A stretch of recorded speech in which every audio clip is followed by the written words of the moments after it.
नमस्कार विद्यार्थी मित्रांनो, आज आपण दुसऱ्या प्रकरण वास्तव संख्या यातील आपण सराव संच 2.1 सोडवणार आहोत.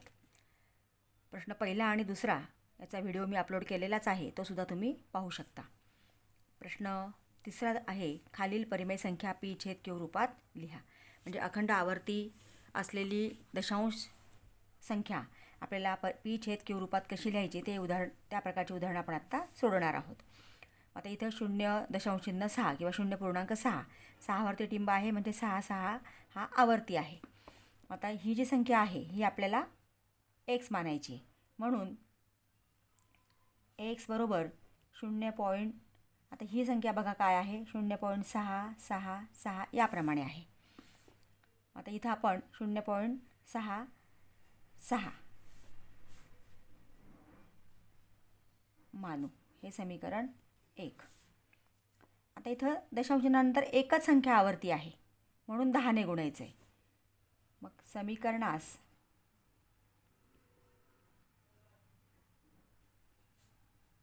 10ने गुणून,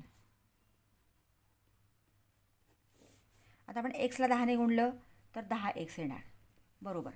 आता या संख्येला आपण 10ने गुणलं तर हा जो पॉईंट आहे हा एक घर पुढं सरकणार आहे, कारण इथं एकच शून्य आहे. एक शून्य असेल तर एक घर पुढे सरकावा, म्हणजे हा कुठे येणार, इथं येणार, म्हणजे 6.6. हे झालं समीकरण 2. म्हणजे बघा आता 0.6 गुणिले आपण 10 केलं तर काय होतं, 10×60 पॉईंट नंतर एक संख्या, म्हणजे इथं 6 पॉईंट आणि इथं पुढं 6 आहे, म्हणून ते तसेच येणार आहे. तर फक्त एक घर पुढं सरकावा, हा गुणाकार करून बघायची गरज नाही. आता इथं आपल्याला वजाबाकी करायची आहे. मोठी संख्या कोणती, आता समीकरण 2 मधली. मग नेहमी समीकरण 2 वजा 1च येतं. समीकरण 2 वजा समीकरण 1. डाव्या बाजूला वजाबाकी लिहा. 10x वजा x बरोबर 6.6 वजा 0.6. आता इथं 10x वजा x किती आली वजाबाकी, 9x. सहगुणकांची फक्त वजाबाकी होते, चल आहे तसंच. 6.6मधनं 0.6 गेले, किती उरले, 6. कारण 6मधनं 0 गेले 6मधनं 6 गेले 6.0. मग x बरोबर 6, हा 9 गुणिले आहे तो इकडे त्यांना भागिले होणार आहे. तुम्ही आता ही संख्या अशीच ठेवली तर चालेल, किंवा याला आपण भाग देऊ शकतो. 3 दुणे 6, 3 त्रिक 9. भाग जात असेल तर भाग द्या, नसेल तर नका देऊ. म्हणजे 2/3. म्हणजे x बरोबर 2/3. आता x काय मानली होती आपण, दिलेली संख्या, म्हणून 0.6 आवर्ती बरोबर 2/3. या प्रकारे हे उदाहरण सोडवायचं आहे. आता दुसरं उदाहरण बघूया. 0.037. आता 3 आणि 7 या 2 अंकांचं रिपिटेशन आहे, पुन्हा आलेले आहेत. म्हणजे इथं 2 अंकांवरती रेघ दिलेली आहे, म्हणजे आपल्याला इथे 100ने गुणावं लागेल. हे पहिल्यांदा लक्षात घ्या. एकच असेल तर 10ने, 2 असतील तर 100ने, 3 असतील तर 1000ने. मग दिलेली संख्या आपण आधी मानून घेऊया. 0.37 आणि पुढं पुन्हा 37 आहे. 0.37 आहे. मानू याला आपण समीकरण 1. आता समीकरण 1ला 100ने गुणून, आता xला 100ने गुणलं 100x बरोबर. आता याला 100ने गुणलं तर इथं हा पॉईंट आहे, हा 2 घर पुढं जाणार आहे, कारण 2 शून्य आहेत, म्हणजे 37 येणार. इथं 37.37 समीकरण 2. मग आता समीकरण 2 वजा समीकरण 1. आता 2 म्हणजे तर 100x आहे, वजा x बरोबर 37.37 वजा 0.37. आता इथे एक्स आहे तसाच 100मधनं 1 गेला 99 बरोबर. 37मधनं 0 गेले 37 आणि 37मधनं 37 गेले 0 म्हणजे एक्स बरोबर 37/99. आता एक्स आपल्याला 37/99 मिळालेला आहे आणि एक्स काय मानला आहे आपण दिलेली संख्या म्हणून 0.37 आवर्ती आहे इथं बरोबर 37/99. याप्रमाणे ही परिमेय संख्या आपल्याला P/Q स्वरूपात कशी लिहायची ते आपण घेतलेलं आहे. पुढचं तिसरं उदाहरण. आता बघा इथं 2 उदाहरणांमध्ये 0 दशांश चिन्ह होतं. हा एक फरक लक्षात घ्या. इथं 3 दशांश चिन्ह किंवा 3.17 दिलेला आहे. मग आता दिलेली संख्या आपण एक्स मानून घेऊया. एक्स बरोबर 3.1717 मानू समीकरण 1. आता इथं पुन्हा 2 संख्यांचं रिपिटेशन आहे किंवा आवर्ती आहे म्हणजे मग इथं आपल्याला 100ने गुणावं लागेल. समीकरणास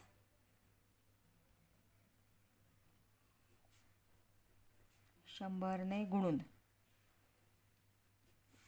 आता एक्सला 100ने गुणलं 100x बरोबर.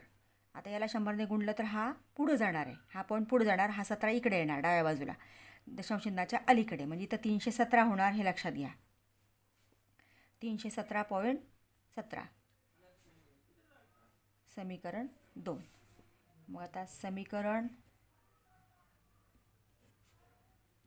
2 वजा समीकरण 1. आता समीकरण 2 काय आहे बघा. 100x डाव्या बाजूला आणि इथं 1ला उजव्या बाजूला x म्हणजे 100x वजा x बरोबर 317.17 वजा 3.17. आता इथं आपण कसं वजाबाकी केली बघा. इथं 6मधनं 6 गेले 0 आणि 6मधनं 0 गेले 6 येत होतं. पण इथं आता वजाबाकी करताना इथं 0 नाही आहे 317 आहे. मग ही वजाबाकी करताना 317.17 वजा 3.17 इथं तर इथे 0च येतात हे आणि 7मधनं 3 गेले 4 म्हणजे किंवा 317मधनं 3 गेले 314 इथं वजाबाकी येते. इथं त्याच संख्या आहेत त्यावरती. इथं पुढं दशांश चिन्हाच्या अलीकडे 0 व्यतिरिक्त संख्या असल्यामुळे इथं थोडासा बदल होतो. मग 100x मधनं x गेले 99x बरोबर 317मधनं 3 वजा करा आधी 314 आले आणि हे इथं 0च येतात पुढं. मग आता x बरोबर 314/99. आता x काय मानलं आहे आपण दिलेली संख्या काय आहे 3.17 बरोबर 314/99. याप्रमाणे ही परिमेय संख्या आपण P/Q स्वरूपात लिहिलेली आहे. पुढचं उदाहरण घेऊया. 15.89 इथं ही आवर्ती आहे. दिलेली संख्या आपण x मानतो नेहमी. x बरोबर 15.89 आणि इथं पुन्हा 8 किंवा तुम्ही इथं बरोबर लिहू शकता बरोबर 15.8989 समीकरण 1. आता इथं 2 संख्यांचं रिपिटेशन आहे म्हणजे 100ने गुणावं लागेल. समीकरणास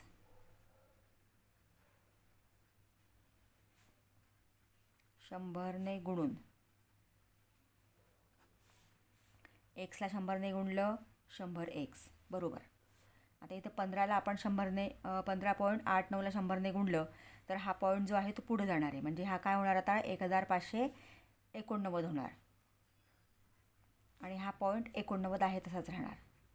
इथं आपण का घेतो पुढं की आपल्याला वजाबाकी करताना सोयीचं व्हावं. तुम्ही असंच ठेवलं तरी चालतं परंतु वजाबाकी करताना आपल्याला लक्षात यावं म्हणून या ठिकाणी आपण पुन्हा हे 2 अंक वाढवून घेतो. हे झालं समीकरण 2. आता समीकरण 2 वजा समीकरण 1.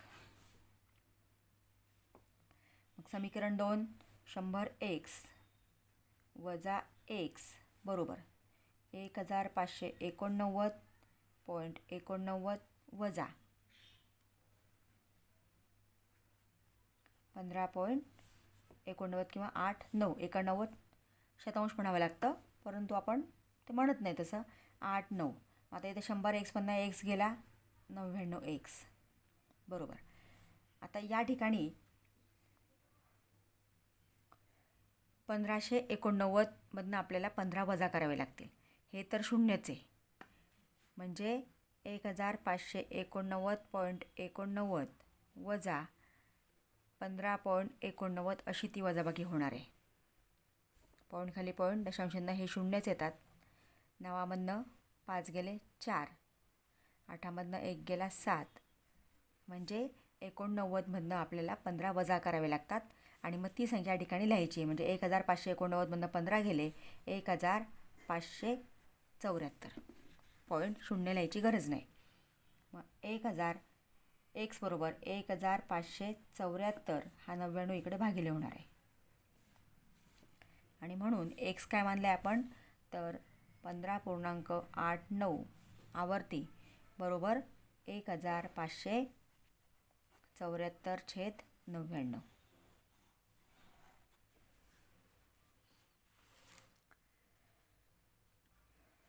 आता विद्यार्थी मित्रांनो, आपण इथं बघा 2 संख्या होत्या म्हणून आपण 100ने गुणला. तर इथं आवर्ती 3 संख्या आहेत, म्हणजे आपल्याला 1000ने गुणावं लागेल. मग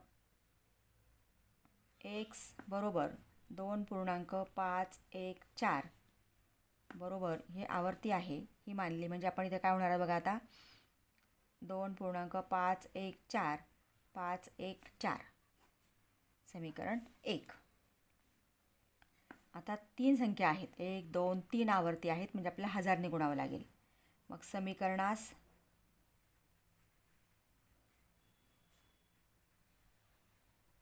1000ने गुणून, आता xला 1000ने गुणलं तर 1000x बरोबर. आता इथं आपण 1000ने गुणतोय म्हणजे 3 शून्य आहेत, म्हणजे हा दशांशांना 3 संख्या 3 घरं पुढं सरकणार आहे, म्हणजे हा इथं येणार 2514 येईल. 2514.14 समीकरण 2. आता यांची वजाबाकी. समीकरण 2 वजा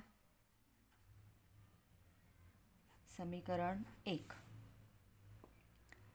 1000x वजा x बरोबर 2514.14 वजा 2.514. आता 1000मधनं 1 गेले किती आले 999x बरोबर. आता 2514 आहे, त्यातनं हे 2 आपल्याला वजा करायचे आहेत. मग 14मधनं 2 गेले 12, 2512. हे 14तनं 14 वजा होणार आहे, ते शून्यच होणार आहे. मग x बरोबर 2512/999